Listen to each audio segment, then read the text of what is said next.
এই জবাবে বলা হয় এই মাসের বিশেষ ফজিলত বোঝাতে মূলত একে আল্লাহর মাস হিসেবে আখ্যা দেওয়া হয়েছে।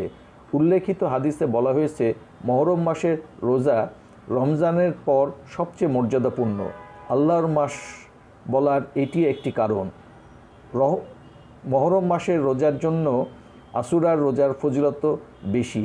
আশুরার রোজার ফজিলত সম্পর্কে আবদুল্লাহ ইবনে আব্বাস রাদিয়াল্লাহু তাআলা আনহু বলেন, আমি আল্লাহর রাসূল সাল্লাল্লাহু আলাইহি সাল্লামকে রমজান ও আশুরার দিন যেমন গুরুত্ব দিয়ে রোজা রাখতে দেখেছি, অন্য কোনো সময় তা দেখিনি। অন্য এক হাদিসে এই মাসে তওবা কবুল হওয়ার কথাও এসেছে। রাসূল সাল্লাল্লাহু আলাইহি সাল্লাম বলেছেন, রমজানের পর যদি তুমি রোজা রাখতে চাও তবে মহরম মাসে রোজা রাখো, কারণ এটি আল্লাহর মাস।